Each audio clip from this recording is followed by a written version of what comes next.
ओम शांति। 31 दिसंबर 1966 का प्रातः class 2 page के मध्यांश में बात चल रही थी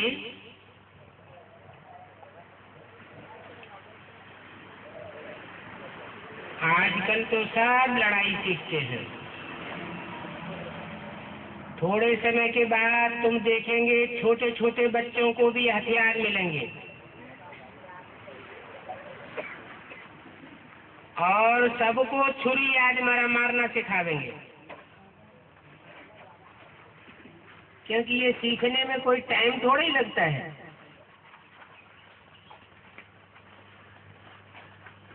अब ये हिंसा आज तुमको तो कुछ सीखना नहीं है,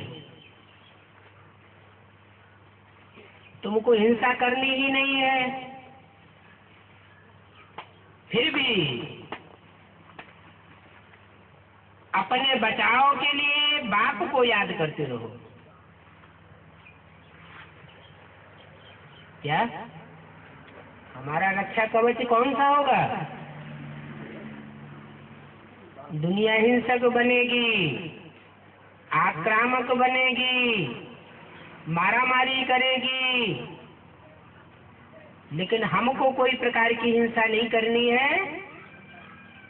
बाप की याद में रहना है, क्योंकि ये शरीर वैल्यूबल है। क्यों वैल्यूबल है? और जो 84 जन्मों में शरीर लिए वो वैल्यूबल नहीं है क्या है?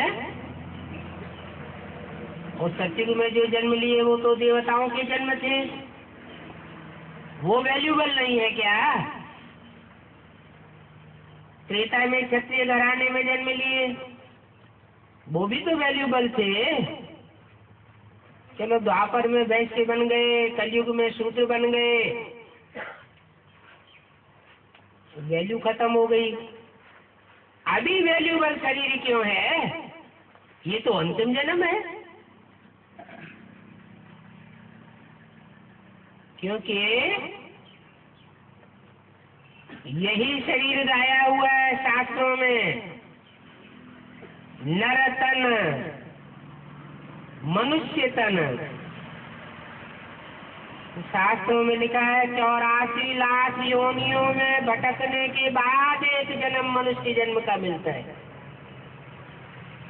वो तो उन्होंने ऐसे ही लिख दिया है, ऐसे थोड़ा ही होता है कि मनुष्य आत्मा 84 लाख जन्म लेती है। जन्म तो सिर्फ 84 लेती है, 84 का ही चक्र गाया हुआ है। उसको 84 लाख योनियों में डाल दिया है। वास्तव में मनुष्य आत्मा 84 लाख जन्म नहीं लेती। हाँ, मनुष्य कुत्ते बिल्ले जैसे काम करने लग पड़ते हैं, इसलिए कह दिया है कि मनुष्य आत्मा 84 लाख जन्म लेती है। कीड़े मकोड़ों जैसे काम करने लग पड़ती है। बाकी मनुष्य जन्म जो है वो मनु की औलाद को कहा जाता है। मनु कहा जाता है ब्रह्मा को, क्योंकि शिव की 3 शक्तियां हैं, मन, बुद्धि और संस्कार। ये 3 कार्य करता है शिव के। वो शिव ज्योति बिंदु 3 कार्यकर्ताओं के द्वारा अपना सारा कार्य सृष्टि के निर्माण का, पालना का, विनाश का करता है। उनमें पहली मूर्ति प्रत्यक्ष होती है मनु, मन अर्थात ब्रह्म, संकल्प शक्ति। तो मनु की औलाद जो पैदा हुए उनको कहा गया है मनुष्य। जैसे ब्रह्मा की औलाद को कहा जाता है ब्राह्मण, एक मात्रा बढ़ गई, फॉलोअर अथवा बच्चे के अर्थ में। विष्णु की औलाद को कहा जाता है वैष्णव या विष्णु के फॉलोअर, एक मात्रा बढ़ गई। ऐसे ही के जो फॉलोअर हुए उनको कहा जाता है शैव संप्रदाय।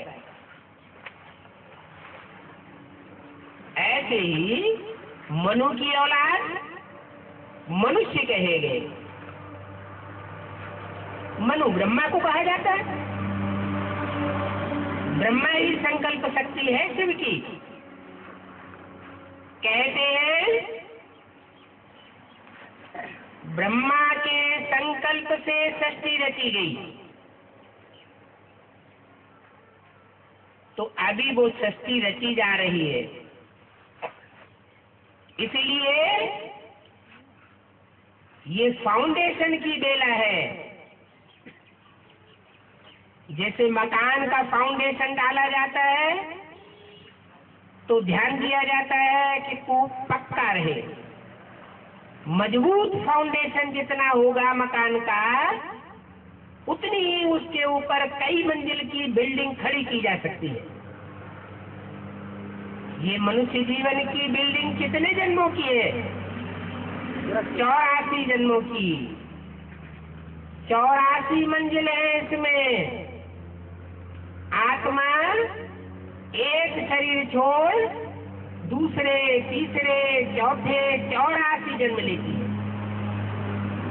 84 मंजिल तय करती है ज्यादा से ज्यादा, और इस अंतिम जन्म में उसका नाम पड़ता है मनुष्य। तो बहुत वैल्यूबल हुआ।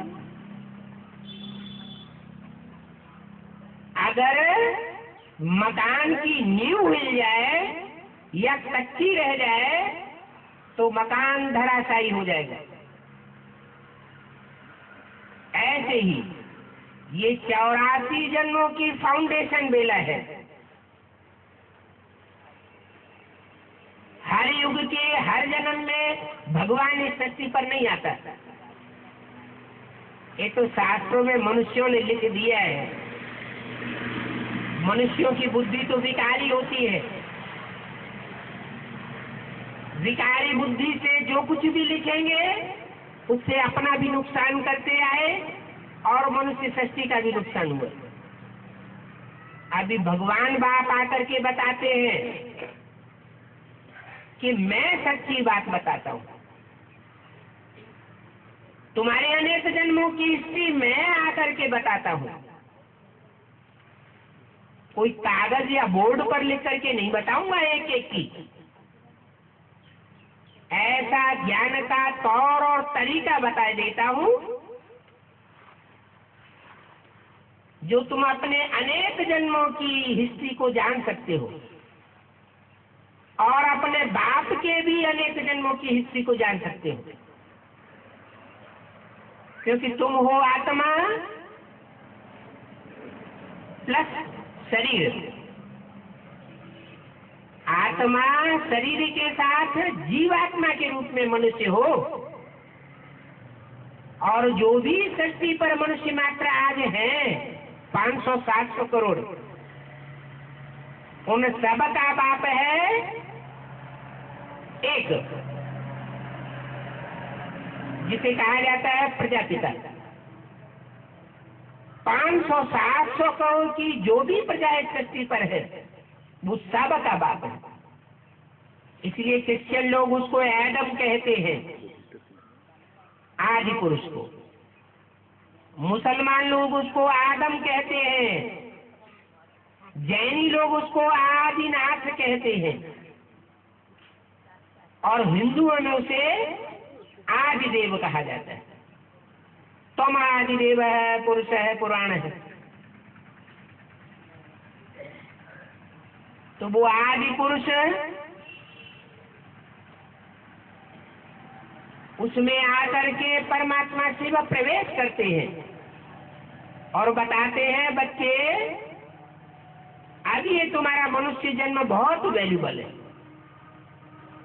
और मनुष्य जन्म में जो तुमने ये शरीर लिया है ये भी बहुत वैल्यूबल है। क्यों? क्योंकि यही एक शरीर है सतयुग के आदि और संगम युग और सत्य कलयुग के अंत का संगम में जिस युग में तुम ये शरीर धारण करके परमात्मा बाप से बात करते हो,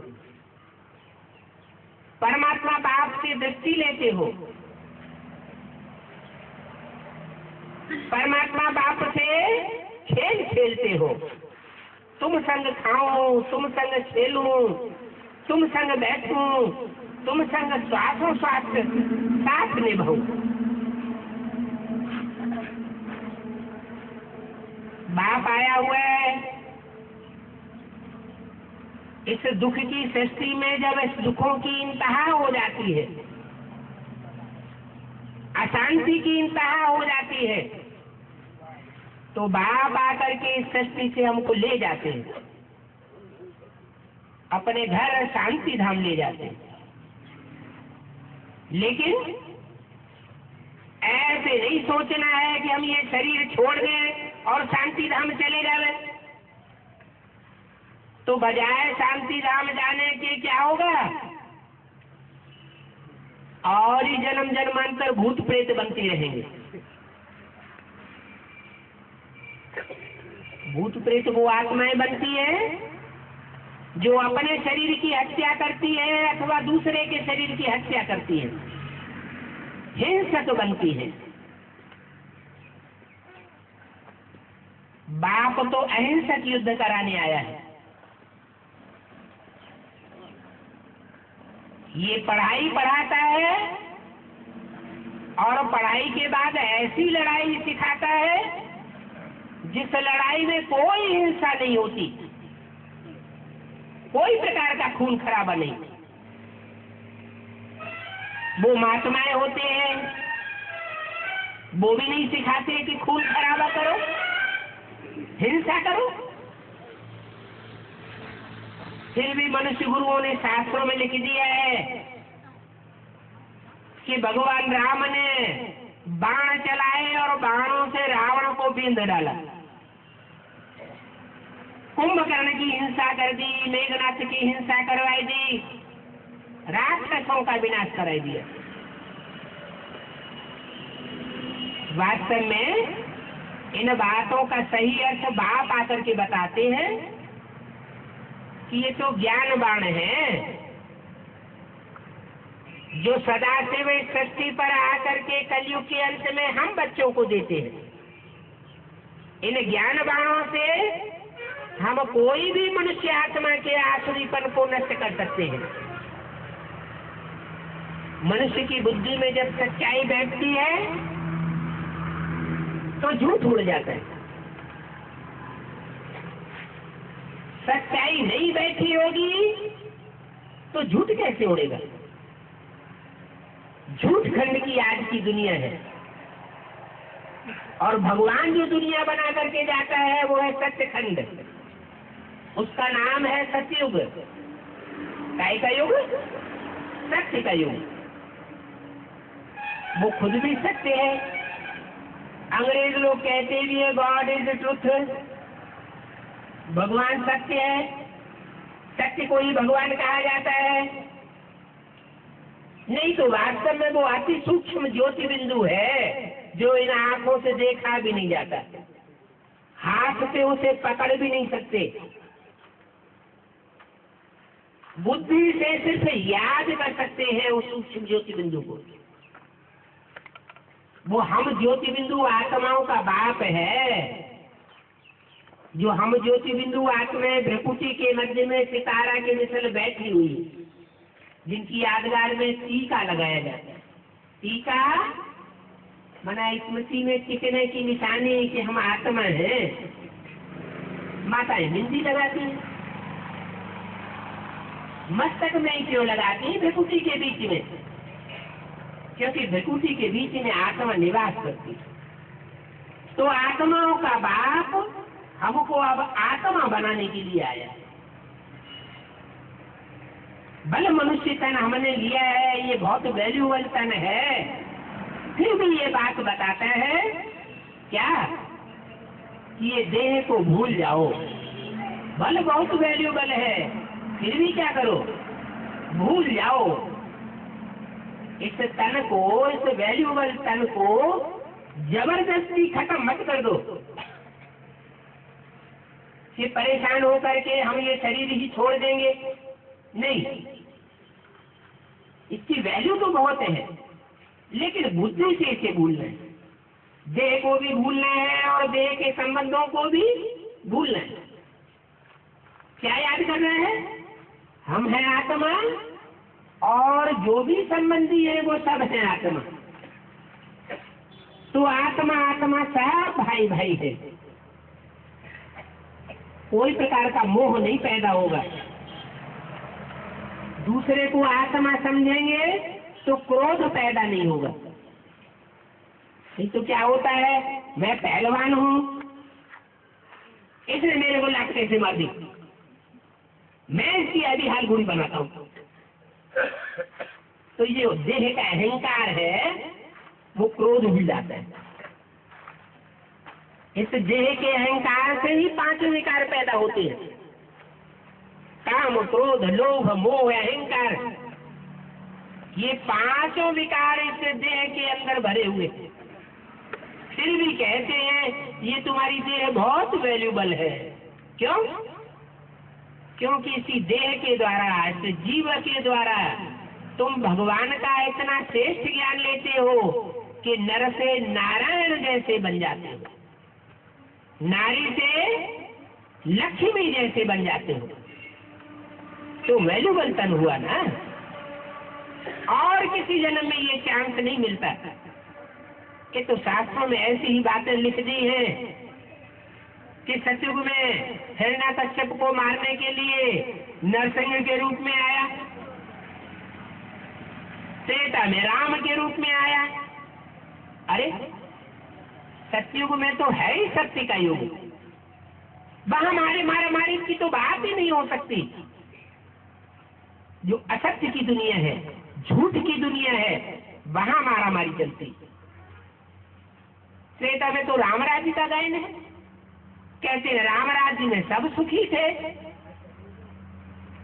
तो वहां भगवान को आने की क्या दरकार। फिर कहते त्रेता के अंत में कृष्ण बन करके आया, कृष्ण भगवान आया। अरे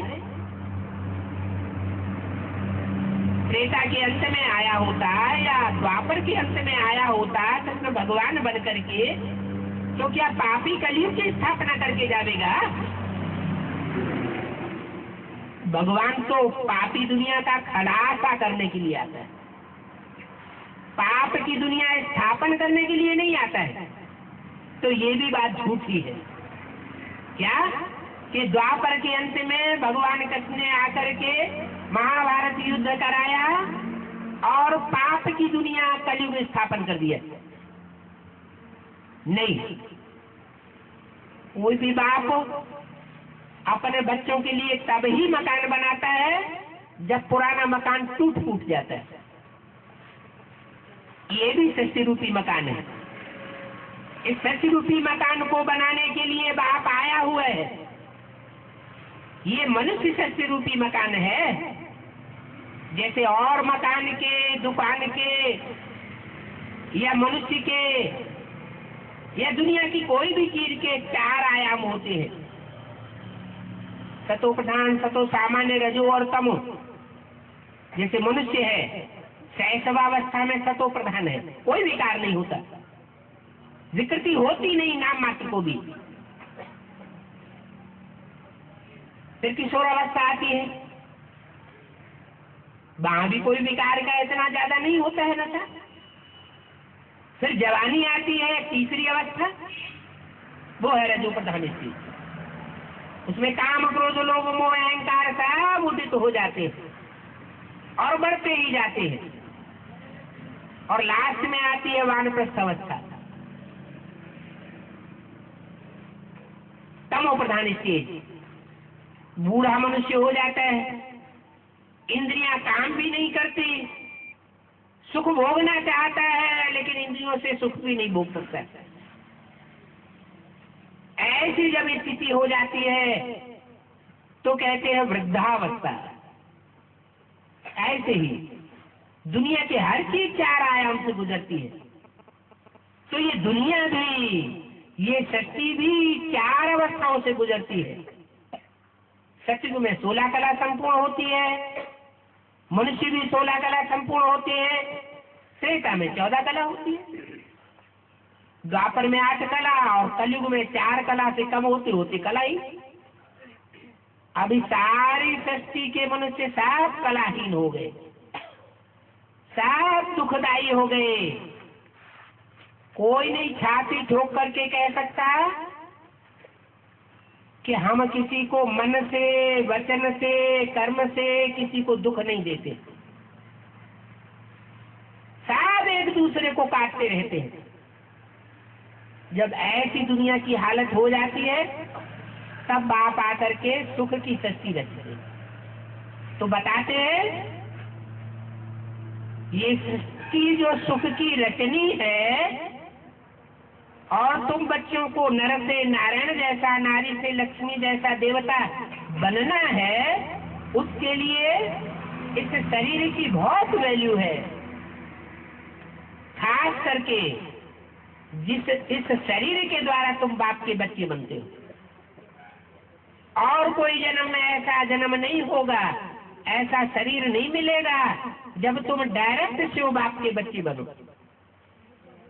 शिव बाप के बच्चे, शिव बाप ज्योति बिंदु बच्चे पैदा करता है क्या? वो दिव्य जन्म देता है, वो दिव्य जन्म लेता भी है और दिव्य जन्म देता भी है। लेता कैसे है? कोई मनुष्य तन में प्रवेश करता है, जैसे गीता में लिखा है प्रवेश तुम, मैं प्रवेश करने योग्य हूं। जैसे भूत प्रेत प्रवेश कर सकते हैं, तो क्या परमात्मा बाप प्रवेश नहीं कर सकता? लेकिन अंतर है, भूत प्रेत प्रवेश करते हैं तो वो सूक्ष्म शरीर की ताकत से प्रवेश करते हैं। इसलिए जिसमें प्रवेश करते हैं उसका चेहरा मोहरा बदल जाता है, उसके ऊपर वजन पड़ता है, मनुष्य आत्मा थक जाती है भूत प्रेत की प्रवेशता से।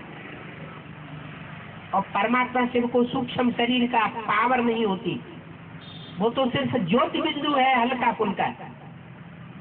तो जिसमें भी प्रवेश करता है वो हल्का फुल्कापन महसूस करता है, कोई प्रकार का दबाव नहीं, कोई प्रकार का चेहरा मोहरा बदलता नहीं, आवाज बदलती नहीं, पता भी नहीं चलता कब आया और कब चला गया। बाद में पता चलता है, अरे ये इस तरह की बातें मेरी बुद्धि में कहां से आ गई। इस तरह का ज्ञान तो मैंने कभी अपने मुख से किसी को सुनाया ही नहीं, ये तो नए नए पॉइंट आ गए। तो भगवान बाप आते हैं, जब सृष्टि पर आते हैं तो आकर के सारी नई नई बातें सुनाते हैं। मनुष्य तो वही शास्त्रों की लिखी हुई पुरानी पुरानी बातें सुनाते रहते हैं। मनुष्य गुरु प्रवचन करते हैं तो शास्त्र पढ़ते हैं मनुष्यों के लिखे हुए और वही शास्त्र सुनाते रहते हैं, नई बात तो कोई भी नहीं सुनाते। बाप आकर के सारी नई बातें सुनाते हैं। नई दुनिया रचने के लिए ज्ञान भी कैसा चाहिए? नया चाहिए या पुराना? नया ज्ञान चाहिए। नई दुनिया रचते हैं, नया ज्ञान सुनाते हैं, और हम बच्चों को पुराने से नया बनाते हैं। आत्मा को ही पुराने से नया नहीं बनाते, ये शरीर को भी रिजुविनेट करते हैं। जैसे सांप का मिसाल है, शास्त्रों में तो सिर्फ मिसाल दे देते हैं, उसका क्लियर करके अर्थ तो बताते नहीं कि सांप कैसे 4 आयामों में अपनी जिंदगी में 4 बार खल त्याग करता है और नहीं खल आ जाती है। ये मिसाल तुम बच्चों का है, सांप का मिसाल हमको क्यों दे दिया? हम बच्चों को इसलिए दिया कि जैसे सर्प बहुत विकारी होता है, काम विकार में सबसे ज्यादा विकारी होता है, ऐसे बाप के जो बच्चे हैं जो बाप के गले में लिपटे हुए दिखाए जाते हैं चित्रों में, बाह में लिपटे हुए दिखाए जाते हैं, कमर में लिपटे हुए दिखाए जाते हैं, सर के ऊपर बैठे हुए दिखाए जाते हैं। देखे चित्र में देखा ना, चित्र बनाया हुआ है तो जरूर चरित्र की यादगार है। तो ऐसे सांप के समान अति कामुक बच्चे, उनको सांप का मिसाल दिया जाता है। वो बाप से चिपक के रहते हैं। क्यों? क्योंकि बाप से जो संग का रंग उनको मिलेगा तो उनका सारा विष निकल जाएगा।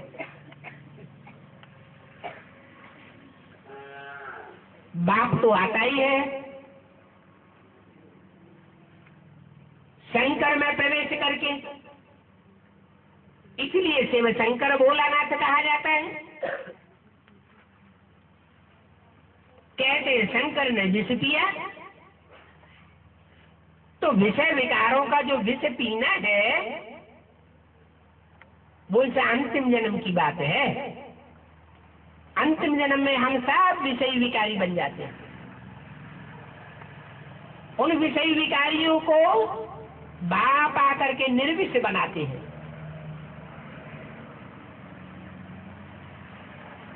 पहले आत्मा रूपी मणि की याद दिलाते हैं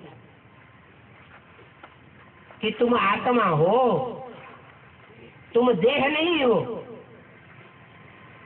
आत्मिक स्थिति सुबह से लेके शाम तक जितनी धारण करेंगे, जितनी प्रैक्टिस करेंगे, उतना ही जल्दी तुम मनुष्य से देवता बनेंगे। कितना सहज ज्ञान समझाते हैं, और कलयुग के अंत में ही आकर के समझाते हैं, और किसी युग में नहीं समझाते हैं।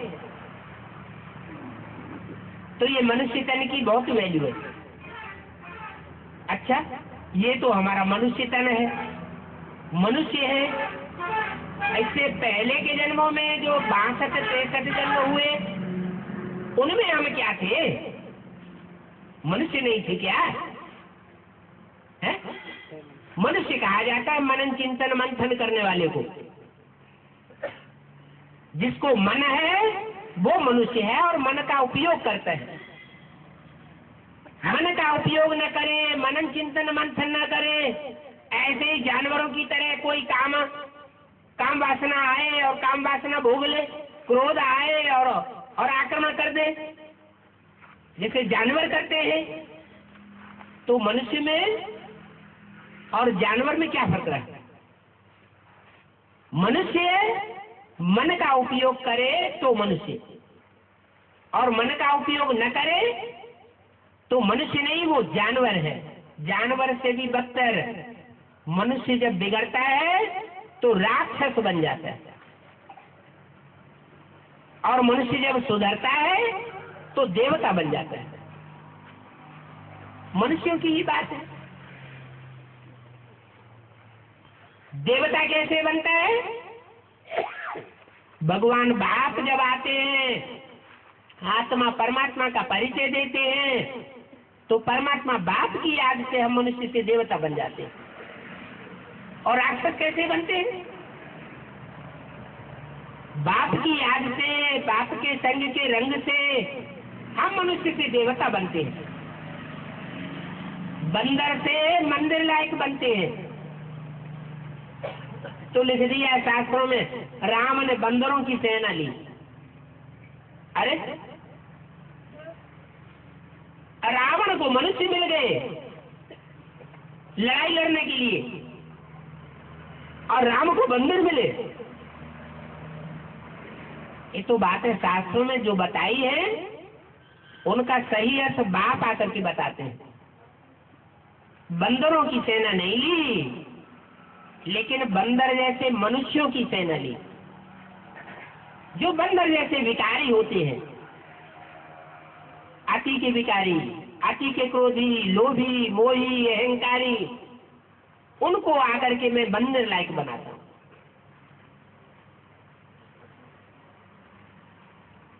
मंदिर लायक बनाता हूं तो उनकी पूजा होती है। देवताओं की पूजा होती है, राक्षसों की पूजा नहीं होती। उन्हें रावण की पूजा करते हुए किसी को देखा क्या? हिरण्यकश्यप या कंस की पूजा करते हुए किसी को देखा क्या?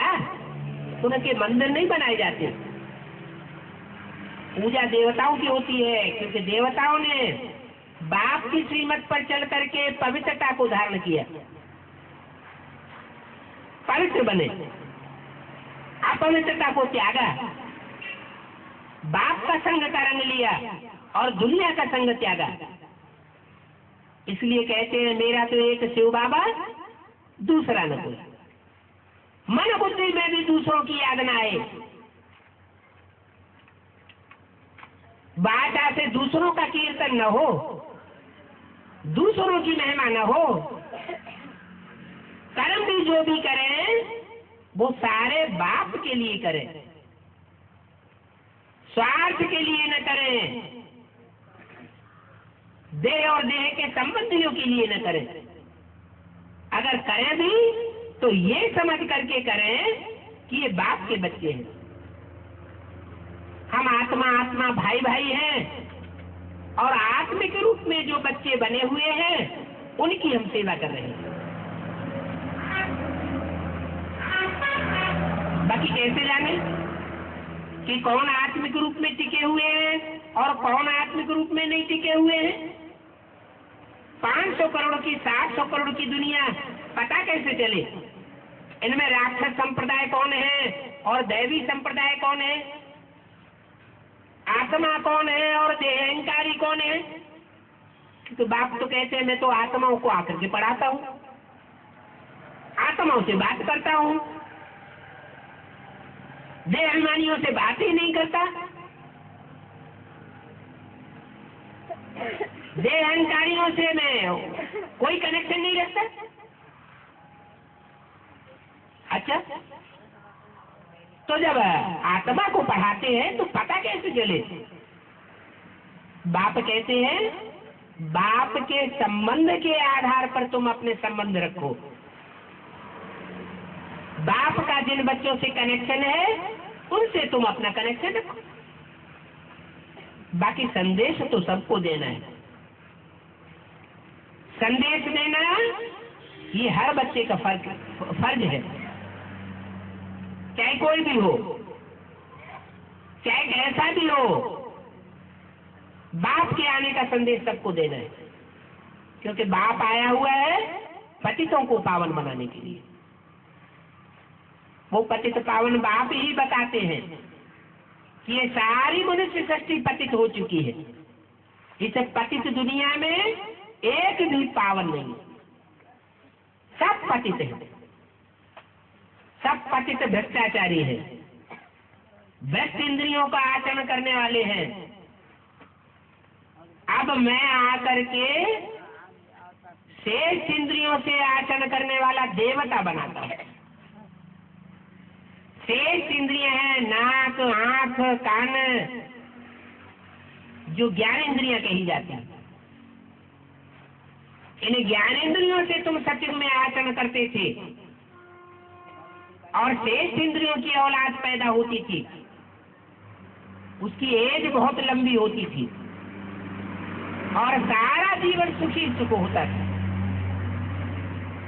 अभी भ्रष्ट इंद्रियों की जो औलाद पैदा होती है वो फाउंडेशन पीरियड में भी दुखदायी हो।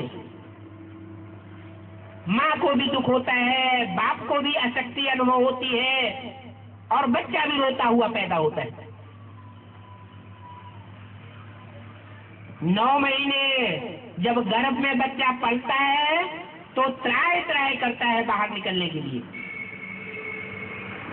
सत्युग त्रेता में ऐसा फाउंडेशन पीरियड में कोई दुख नहीं होता। वहां आत्मा गर्भ महल में अनुभव करती है, सुख से जन्म लेती है,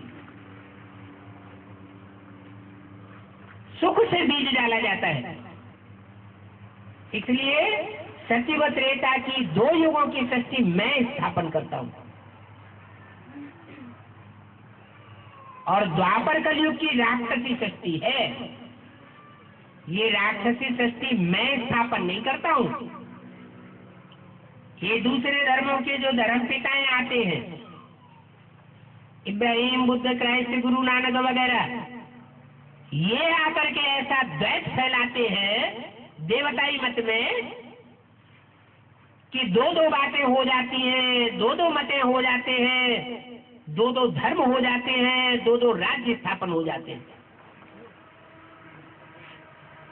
जब ऐसा द्वैतवाद इस दुनिया में फैलता है तो लड़ाई झगड़े और मारामारी बढ़ती है।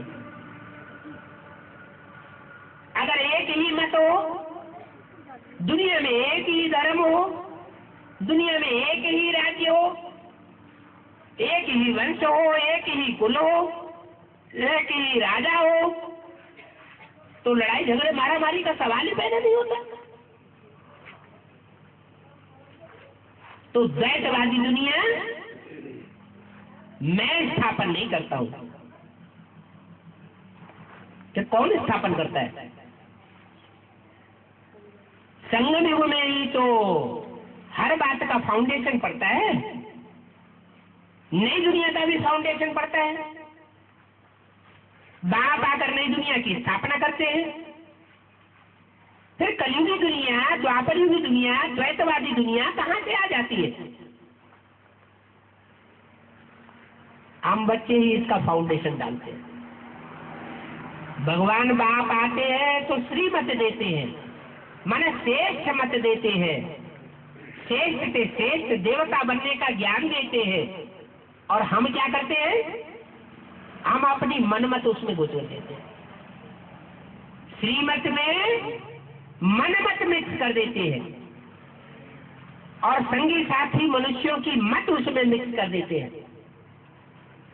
वो मनमत और मनुष्य मत से द्वैतवादी दुनिया पे स्थापन होती है। अभी इसी मनुष्य तन से, इसी जीवन में,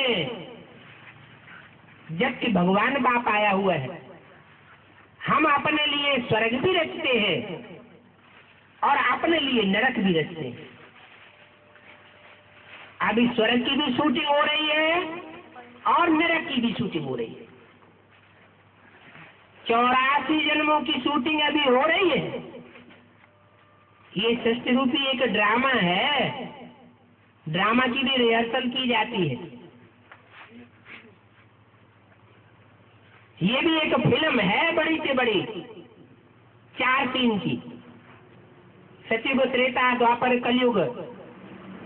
ये 4 सीन की जो फिल्म है वो फिल्माने वाले हम हैं। हम बच्चों में ही कोई हीरो पार्टधारी है, हम बच्चों में ही कोई हीरोइन पार्टधारी है, और हम बच्चों में ही कोई मुख्य मुख्य पार्टधारी भी। 500-700 करोड़ जो भी पार्टधारी है, वो सब अभी इस संगम युग में अपने दुख और सुख का मूद करने वाले हैं। भगवान बाप किसी को दुख और सुख नहीं देता है, वो तो सबको एक जैसा ज्ञान दे रहा है, सबको एक जैसी शिक्षा दे रहा है। वो बड़े से बड़ा सदगुरु है, उससे बड़ा गुरु कोई दुनिया में होता नहीं। वो जो टीचर होते हैं दुनियावी, वो एक जन्म की पढ़ाई पढ़ाते हैं, उस पढ़ाई से भी किसी को फायदा हो न हो। कानून का टीचर होगा, लॉ पढ़ाने वाला होगा, बैरिस्टर बनाएगा, जज बनाएगा, कोई जरूरी नहीं बन पाए या ना बन पाए। कोई वकील 4 आने भी नहीं कमाता सारा दिन में, कोई वकील लाखों रुपया कमाता है। तो ज्यादा से ज्यादा एक जन्म की पढ़ाई पढ़ाते हैं। डॉक्टर डॉक्टरी पढ़ाएगा, सर्जन बनाएगा, इंजीनियर इंजीनियरिंग की बात बताएगा, इंजीनियर बनाएगा। कोई जरूरी नहीं इंजीनियर बन पाए ना बन पाए, इंजीनियर की पढ़ाई पढ़ते हैं और घर में आकर खेती करते हैं। फायदा तो कुछ भी नहीं हुआ। यहाँ तो बाप गारंटी करते हैं कि मैं जो पढ़ाई पढ़ाता हूँ, अगर इस पढ़ाई को रेगुलर और पंक्चुअल स्टूडेंट की तरह पढ़ेंगे तो ऊंचे से ऊंचे पद पावेंगे, नीच पद नहीं पावेंगे। क्यों? क्योंकि जो रेगुलर स्टूडेंट होता है, पंक्चुअल स्टूडेंट होता है, वो टीचर की कदर करने वाला होता है, टीचर की शिक्षाओं की कदर करने वाला होता है, टीचर की उसको दुआएं मिलती हैं। ऐसी दुआओं का हकदार स्टूडेंट कभी फेल नहीं हो सकता। बाप आया हुआ है, वो बाप भी है, टीचर भी है, सतगुरु भी है। बाप बन करके हमको ब्राह्मण जन्म दिए हैं,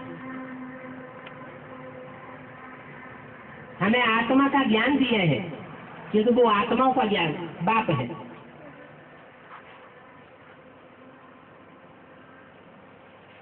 और फिर टीचर भी बनता है। टीचर बनने से पहले वो माँ के रूप में आता है, ब्रह्मा के तन में आकर के हमको बेसिक नॉलेज पढ़ाता है। जैसे माँ होती है, ऊंची पढ़ाई नहीं पढ़ा सकती, कम से कम बेसिक नॉलेज तो दे सकती है घर बैठे बच्चों को। तो वो भी बड़ी से बड़ी माँ ब्रह्मा, शास्त्रों में नाम गाया हुआ है। जो भी शास्त्रों में नाम है वो सब काम के आधार पर है। जैसा जिसका काम वैसा शास्त्रों में उसका नाम पड़ा है। जैसे हिरण्यकश्यप नाम है, क्या? हिरण्य माना सोना, कश्यप माना तेज, पा माना पीने वाला। माना सोने जैसी सच्ची आत्माएं, जो सच्ची सच्ची आत्माएं हैं, उनके तेज को पी लेता है।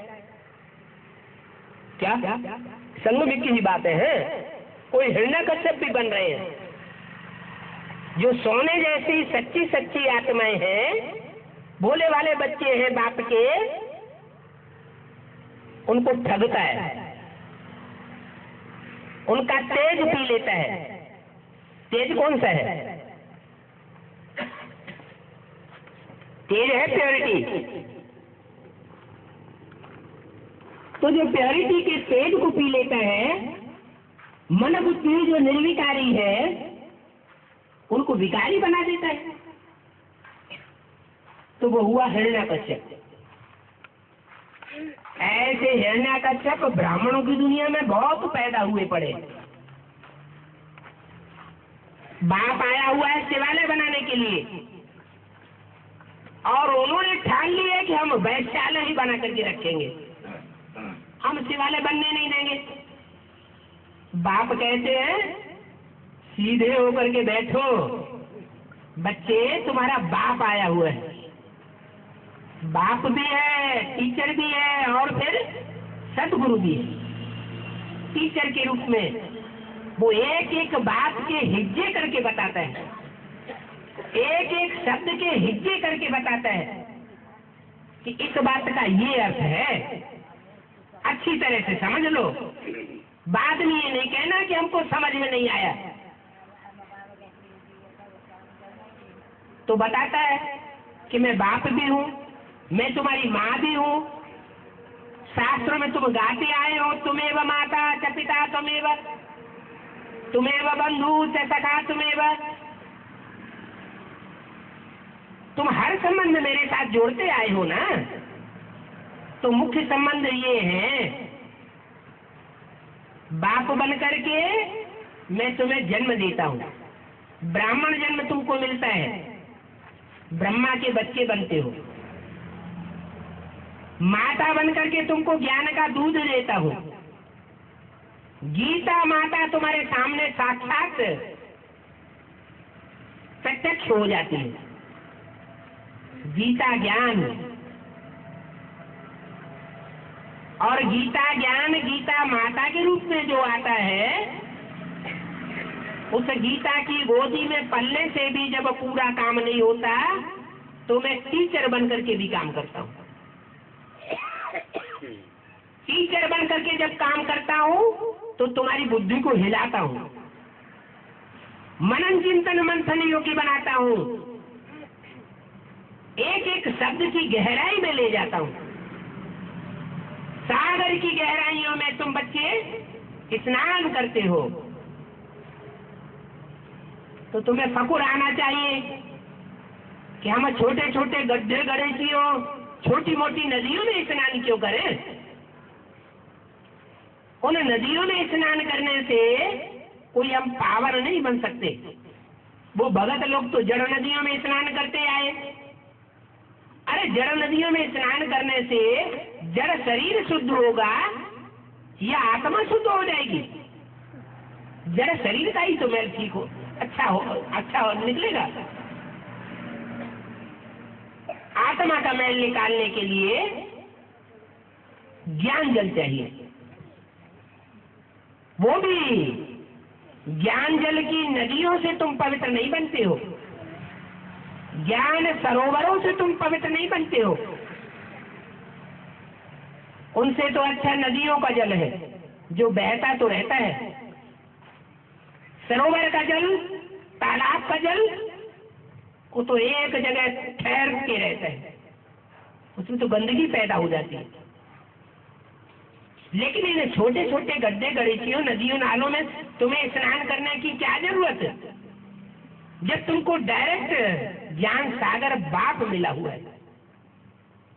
गीता में भी श्लोक लिख दिया है, जिसको सागर मिल जाता है और सागर की अनुभूति कर लेता है, उसका फिर गड्ढे गड़ीचियों नदियों आदि से कोई प्रयोजन नहीं रहता। उनमें उसकी बुद्धि नहीं ठहरती, वो ज्ञान सागर से ही पूरी पढ़ाई पढ़ता है। तो ज्ञान सागर बाप सदगुरु के रूप में भी आया हुआ, सच्चा गुरु है। सिख लोग कहते भी है एक सदगुरु अकाल मूर्त, एक ही सदगुरु है, बाकी सब गुरु है। तो जब एक ही शब्द माने सच्चा गुरु है तो बाकी गुरु क्या हो गए? झूठे हो गए। सब मनुष्य गुरु झूठे हो गए, इसलिए दुनिया पतन के गर्त में जा रही है। ऐसे पतन के गर्त में जा रही है, गड्ढे में जा रही है कि उन्हें यही पता नहीं है कि हम जिस चीज का निर्माण करके बैठे हैं वो चीज सारी दुनिया को भी खलास कर देगी और हमको भी खलास कर देगी। जैसे कोई आदमी जिस डाली पर बैठा हो और उसी डाली को काट रहा हो तो क्या हाल होगा? डाली भी नीचे गिरेगी और खुद भी नीचे गड्ढे में जाएगा। तो आज मनुष्य का भी यही हाल है। एटम बम बना के रखे हुए हैं बुद्धि के पराकाष्ठा दिखाने के लिए। बाप कहते हैं ये तामसी बुद्धि हो गए हैं। क्या बुद्धि भी सतो प्रधान होती है सतयुग में, संगम युग में। संगम युग में बुद्धि तमो प्रधान भी बनती है, क्योंकि माया वाइलोरा डालती है। जब माया वाइलोरा डालती है तो बुद्धि तमो प्रधान बनती है, और बाप जब अपनी ओर खींचते हैं तो बुद्धि सतो प्रधान बनती है। ये रस्सा कसी हो रही है किसकी? माया की और राम की। एक तरफ रावण और दूसरी तरफ राम संप्रदाय, दोनों अपनी अपनी तरफ खींच रहे हैं। राम संप्रदाय रस्ते को अपनी पाला में ले जाना चाहते हैं कि हम सतयुग की नई दुनिया में अपनी पाला में ले जाएंगे लोगों को। और रावण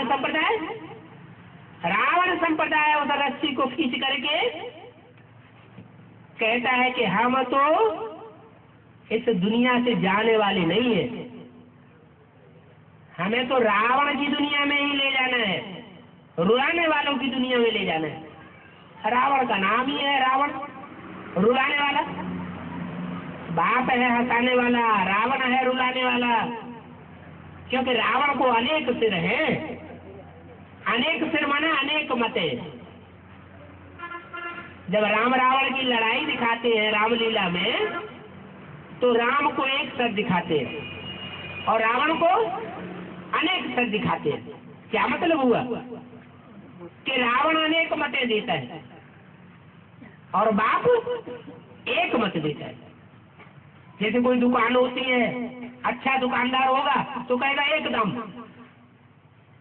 तख्ती लिख करके टांग देते हैं, एकदम, दूसरी बात नहीं, लेना हो तो लो, न लेना हो तो चले जाओ। ऐसे ही बाप कहते हैं कि मैं एक ही हूं और एक ही बात बताता हूं, दो दो बातें नहीं करता, द्वैत नहीं फैलाता। मैं अवसरवादी नहीं हूं। अवसरवादी मनुष्य हो सकते हैं।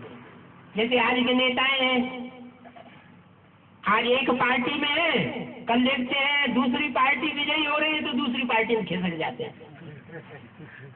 बाप कहते हैं मैं अवसरवादी नहीं हूं। जहां देखी तबा बरात, वही बिताई सारी रात, ऐसा नहीं हूं। मैं तो गरीब निवाज हूं। मैं गरीबों के पीछे पीछे जाता हूं और वो गुरु लोग जो रईस होते हैं, साहूकार होते हैं, उनको आगे रखते हैं। कौन सी दुनिया के? किसी ब्राह्मणों की दुनिया की ही बात हो रही है। ब्राह्मणों की दुनिया में भी ऐसे ऐसे हैं साधु संत महात्माएं जो पैसे वालों को बहुत महत्व देते हैं और गरीबों को धक्का दे देते हैं। गरीबों की कन्याएं सरेंडर नहीं हो सकती उस ईश्वरीय सेवा के कार्य में। नाम कहते हैं ईश्वरीय सेवा। और जो लाखों अर्पण कर सकते हैं तो उन कन्याओं को सरेंडर कर लेते हैं। अरे भक्ति मार्ग में भी वो गवर्नमेंट भी कहती है कि दहेज देना और लेना बहुत बड़ा अपराध है। वो भ्रष्टाचारी गवर्नमेंट है और यहाँ नाम धराते हैं ईश्वरीय गवर्नमेंट और काम क्या करते हैं? दहेज लेने का। अरे ईश्वरीय सेवा में पैसे की इतनी दरकार ही नहीं है। बाप तो कहते हैं तुम्हारे पास एक कमरा है, उस कमरे में ही गीता पाठशाला खोल दो, लिख दो स्पिरिचुअल यूनिवर्सिटी, एक कमरे में ही सो जाओ, उसी में खाना बनाओ, उसी में सफाई करके क्लास लगाओ। ये तुम्हारी यूनिवर्सिटी है, विश्वविद्यालय। इसमें एक भी पैसे का खर्च नहीं है। तुम्हें कोई भीख मांगने की किसी से दरकार नहीं है, कोई चंदा लेने की दरकार नहीं है। वो गुरु लोग तो चंदे लेकर के, भीख मांग मांग करके अपने मठपंथ बनाते रहते हैं। ऊंची ऊंची महलमानियां अटारियां बनाते जाएंगे। सरकारी रजिस्ट्रेशन के कागजों में अपने नाम डलवाते जाते हैं। बाप कहते मुझे तो कुछ भी नहीं चाहिए, मैं परमधाम से आया हूं, परमधाम वापस ले जाऊंगा। ये महलमानियां अटारियां मुझे नहीं चाहिए। हाँ, इतना कहते हैं कि जब विनाश होगा तो तुम बच्चे माउंट आबू जो तपस्या भूमि है उसमें आकर के इकट्ठे हो जाएंगे। मैं तुम बच्चों को इकट्ठा करूंगा, लेकिन जो आत्मिक स्थिति में टिके हुए बच्चे होंगे उनको इकट्ठा करूंगा। देह अभिमानी सांडे होंगे तो वो उस संगठन में नहीं आ पाएंगे। इसलिए बोला है ये पांडवों का किला ऐसा मजबूत बन जाएगा जिसमें एक भी विकारी प्रवेश कर न सके। कामी, क्रोधी, लोभी, मोही, अहंकारी ऐसे उस संगठन में नहीं जा सकेंगे। वो आबू अब्बा का असली घर होगा उस समय उसको कहेंगे महामधुवन। क्या? अभी तो तुम बच्चों के हैं छोटे छोटे मिनी मधुवन। बोला हुआ है, आदेश दिया हुआ है, क्या कि जहां जहां मिनी मधुवन बनावेंगे वहां वहां बाप दादा आ गएंगे। क्या? गीता पाठशाला को भी मधुवन का रूप दे सकते हो। मधुवन का नक्शा बनाओ।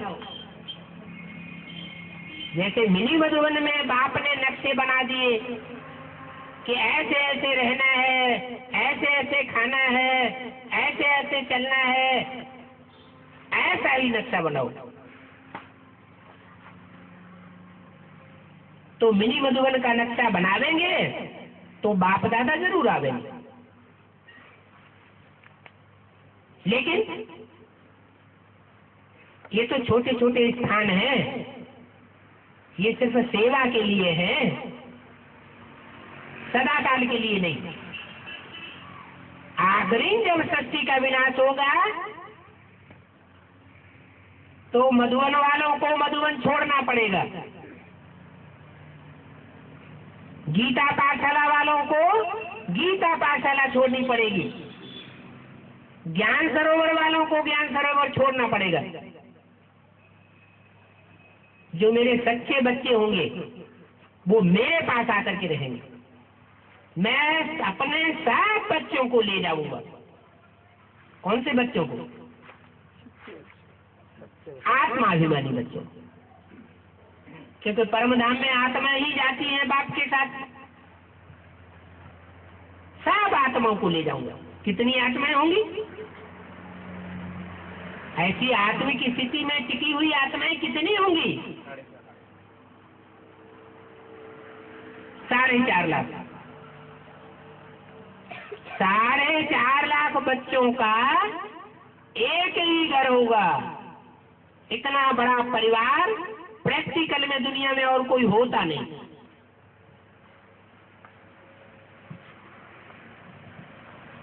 एक ही खाना, एक ही पहनना,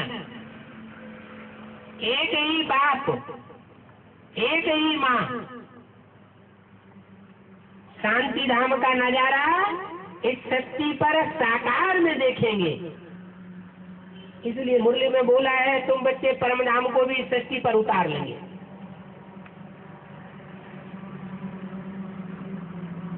तो ये सब करने के लिए बैग एंड बैगेज समेटना शुरू किया है, या धंधा धोरी बढ़ाते चले जा रहे हो?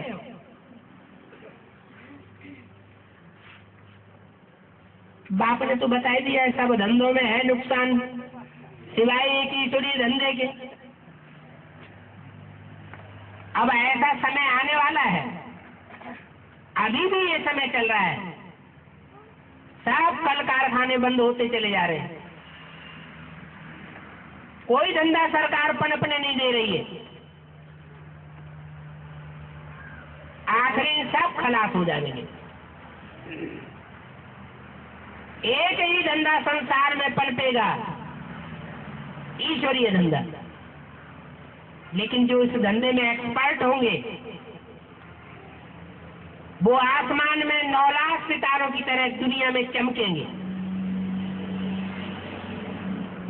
जो ईश्वरीय ज्ञान में एक्सपर्ट नहीं होंगे उनको शरीर छोड़ना पड़ेगा।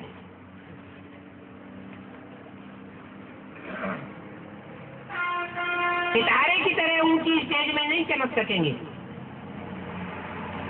अभी बाप कहते हैं मैं आया हुआ हूं। 9 लाख सितारों की स्टेज में आ सकते हो।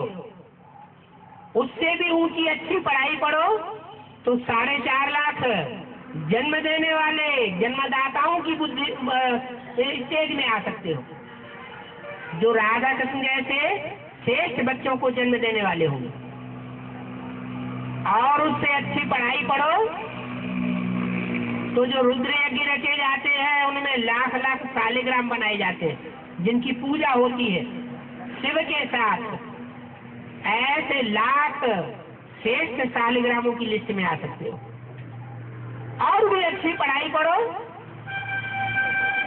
तो 16,108 गोप गोपियों का जो गायन है भागवत में, जो माला है 16,108 की, माला माना संगठन, उस श्रेष्ठ संगठन में भी आ सकते हो। वो है राजघराना।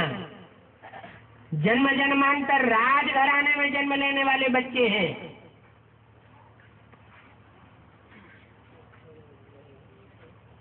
प्रजा में जाने वाले कम होंगे, ऐसे नहीं कि उनमें प्रजा में जाने वाले होंगे ही नहीं। कोई कोई ऐसे होंगे जो जन्म जन्मांतर राजघराने में जन्म लेते रहेंगे। वो 16,000 की लिस्ट अभी तैयार होती है, डिक्लेयर होने वाली है। जैसे स्कूल होता है, कॉलेज होता है, तो उसमें पहले से डिक्लेयर किया जाता है कि फर्स्ट क्लास पास होने वाले इतने होंगे, सेकंड क्लास पास होने वाले इतने होंगे, और पास विद ऑनर इतने होंगे। ये भी बाप का विद्यालय है, ईश्वरीय विश्वविद्यालय। इसमें ऊंचे से ऊंचे पद हैं 8, जो नवग्रहों के रूप में आज भी पूजन किए जाते हैं। उसके बाद है 108, जो माला दुनिया के हर धर्म में स्मरण की जाती है। कोई धर्म ऐसा नहीं है, नास्तिक धर्म को छोड़ के, जहां माला रूपी संगठन को स्मरण न किया जाता हो। फिर है ब्रह्मा की 1000 भुजाएं, सहयोगी बच्चे, और उसके बाद है 16,000। अब जो चाहो सो पद ले लो, न चाहो तो वो डागली पढ़ाई पढ़ते रहो। मैं तो आया हूं पढ़ाई पढ़ाने के लिए, मेरे को गार्ड कहा जाता है, तो गार्ड तो जरूर गार्डली पढ़ाई पढ़ावेगा। दुनिया में जो पढ़ाई जाती है पढ़ाई, उसका नाम बाप देते हैं डॉगली पढ़ाई। ओम शांति।